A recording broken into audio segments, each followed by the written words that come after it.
नांदगाव खंडेश्वर येथे लॉकडाऊनच्या कालावधीत पोलिसांनी गावठी दारूच्या अड्ड्यावर धडक कारवाई केली। यामध्ये सुमारे 195 लिटर गावठी दारू, मोहा सडवा 850 लिटर असा एकूण 86,760 रुपयांचा माल जप्त करून जागेवरच नष्ट करण्यात आला। पोलीस निरीक्षक उदय सोयस्कर यांच्या मार्गदर्शनाखाली ही कारवाई करण्यात आली। त्यानुसार नांदगाव खंडेश्वर पोलीस ठाण्याअंतर्गत ओंकारखेडा येथील पारदी बेडा परिसरात अवैध गावठी दारूची निर्मिती होत असल्याची माहिती पोलिसांना मिळाली। त्यानुसार 8 एप्रिल रोजी दंगा नियंत्रण पथकाच्या मदतीने स्थानिक गुन्हे शाखेच्या अधिकाऱ्यांच्या उपस्थितीत नांदगाव खंडेश्वर पोलिसांनी मोठी कारवाई केली। 8 तारखेला आपल्या नांदगाव मधील ओंकारखेडा येथे पारदी बेडा आहे आणि त्या ठिकाणी अवैध दारूची विक्री सुरू आहे अशी माहिती आम्हाला मिळाली। त्या आधारावर आम्ही आमच्या पोलीस स्टेशनचे अधिकारी कर्मचारी, त्यानंतर आम्ही आमचे कंट्रोल रूमचा आरसीबीचा टीम आणि एलसीबीचे अधिकारी असे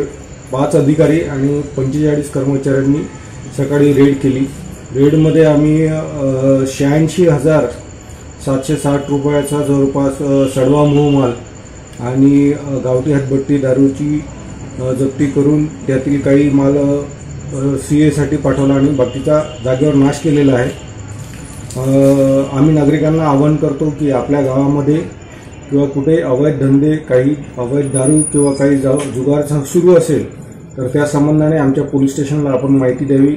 आम्ही त्या ठिकाणी तात्काळ कारवाई करण्याचा नक्कीच प्रयत्न करू।